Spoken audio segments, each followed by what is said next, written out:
मित्रांनो, भारतामध्ये वेगवेगळे धर्म आणि पंथाचे लोक गुण्यागोविंदाने राहतात आणि आपले सण उत्सव सुद्धा ते गुण्यागोविंदाने साजरे करत असतात. त्यापैकी महावीर जयंती हा जैनांसाठी सर्वात शुभ दिवस आहे आणि जैन धर्माच्या शेवटच्या आध्यात्मिक गुरूंच्या महावीर यांच्या स्मरणार्थ जगभरातील जैन समुदाय पाळतात. यंदा सुद्धा तो पाळणारच आहेत. या दिवशी भगवान महावीरांच्या मूर्तीची मिरवणूक ही काढली जाते, ज्याला रथयात्रा म्हणून ओळखले जाते.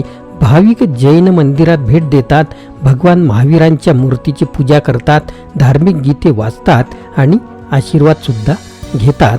आपण या व्हिडिओत पाहणार आहोत भगवान महावीर यांचा जीवनाचा परिचय. मित्रांनो, आपण जर चॅनलवर नवीन असाल तर चॅनलला सबस्क्राईब करायला विसरू नका.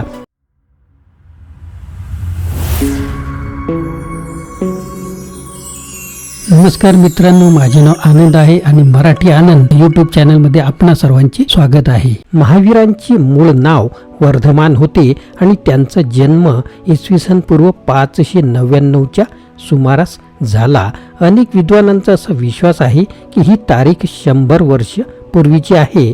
तेव्हा महावीर बहुधा बुद्धांच्या जवळपास त्याच वेळी जगले होते. त्यांच्या पारंपरिक जन्मतारखेचे देखील पुनर्मूल्यांकन केले गेले आहे. भगवान महावीर म्हणजेच वर्धमानाने जगामध्ये सत्याचा शोध घेण्यासाठी आपले घर सोडले. तो एक तपस्वी जीवन जगला, भटकंती, अन्नासाठी भीक मागत आणि थोडे परिधान केले. विविध संस्कृती आणि पार्श्वभूमीतील अनेक लोकांशी मिसळल्यानंतर त्यांना जगातील दुःख, वेदना इत्यादींबद्दल माहिती मिळाली. त्यानंतर त्यांनी आपले प्रयत्न उपवास आणि ध्यानावर केंद्रित केले. या प्रक्रियेतून त्यांना आत्मज्ञान मिळाले. ते नेहमी या गोष्टीवर भर देत की मानवांनी लोभ आणि त्यांचा सांसारिक मालमत्तेशी असलेला संबंध काढून टाकला पाहिजे, जेणेकरून त्यांच्या इच्छांचा अमर्याद पाठलाग संपेल. जैन तत्वज्ञान शिकवण्यासाठी त्यांनी संपूर्ण दक्षिण आशियात प्रवास केला. भगवान महावीर यांच्यापासून कोणती शिकवण आपल्याला मिळेल तर त्यांनी शिकवले की अहिंसा, सत्य, अस्तेय म्हणजे चोरी न करणे, ब्रह्मचर्य, पावित्र्य आणि अपरिग्रह या व्रतांचे पालन जीवनाचा दर्जा उंचवण्यासाठी आवश्यक आहे. भगवान महावीरांची शिकवण गौतम स्वामी मुख्य शिष्य यांनी संकलित केली होती आणि त्यांना जैन आगमास म्हणून ओळखले जात होते. हे तुम्हाला माहिती आहे का? भगवान महावीरांच्या आध्यात्मिक तत्वज्ञानात 8 मुख्य तत्वे समाविष्ट आहेत आणि त्यापैकी 3 तत्व भौतिक आहेत आणि 5 नैतिक आहेत. विश्वाच्या बाह्य अस्तित्वावर त्यांचा विश्वास होता की ते निर्माण होत नाही आणि नष्टही होऊ शकत नाही. त्यांच्या मते विश्व हे 6 शाश्वत पदार्थांचे बनलेले आहे, जे आत्मा, अवकाश, काळ, भौतिक अणु, गतीचे माध्यम आणि विश्रांतीचे माध्यम आहेत. हे घटक नश्वरांचे अस्तित्व असलेले बहुआयामी वास्तव्य निर्माण करण्यासाठी स्वतंत्रपणे बदलतात. त्यांनी अस्तित्वाच्या बहुवचनवादाचा संदर्भ देणारे अनिकांतवादाचे तत्वज्ञान, निरपेक्षतेचे तत्व मांडले. बहुआयामी वास्तविकता, स्वयंवाद किंवा 7 पट भाकितांच्या तत्वाने अधिक चांगल्या प्रकारे स्पष्ट केले आहे. महावीर जयंती कशा प्रकारे भारतामध्ये साजरी केली जाते किंवा जगभरात कशी साजरी केली जाते तर या दिवशी जैन धर्माचे अनुयायी प्रार्थना, उपवास इत्यादी करतात.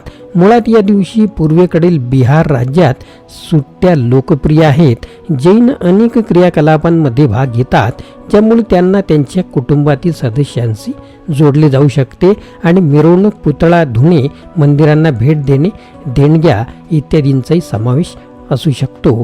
काहींच्या मते भगवान महावीरांनाही तीर्थंकरांनी जन्मापूर्वी ओळखले होते. भगवान महावीरांना वर्धमान असेही म्हणतात. असे म्हणतात की त्यांना 5 वेगवेगळ्या नावांनी हाक मारली जाते. जेव्हा ते 30 वर्षाचे होते तेव्हा त्यांनी आपले राज्य आणि कुटुंब सोडले होते. असे म्हटले जाते की भगवान महावीरांनी सुमारे 12 वर्षे ध्यान केले. तणावमुक्त जीवन जगण्यासाठी त्यांनी 5 सिद्धांत दिले आहेत.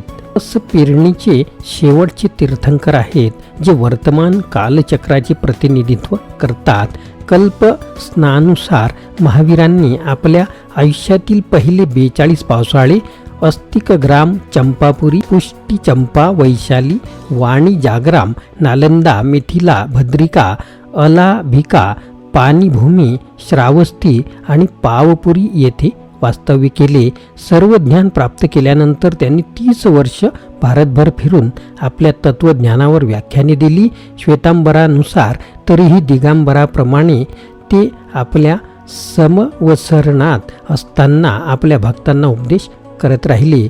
त्यांनी आपल्या अनुयायांना भिक्षू, साधू, नन, साध्वी, सामान्य श्रावक आणि सामान्य स्त्री श्राविका अशा 4 पटींनी संघटित केले. कल्पकसूत्रानुसार 14,000 पुरुष तपस्वी आणि 36,000 स्त्री संन्यासी व्यतिरिक्त महावीरांचे 1,59,000 पुरुष अनुयायी आणि 3,18,000 महिला अनुयायी होते. मित्रांनो, हा व्हिडिओ आपल्याला कसा वाटला नक्कीच कमेंट बॉक्समध्ये कळवा आणि आपल्याला जर व्हिडिओ आवडला असेल तर चॅनलला सबस्क्राईब करायला विसरू नका. मित्रांनो, आपल्याला व्हिडिओ आवडल्यास लाईक करा, शेअर करा, सबस्क्राईब करा.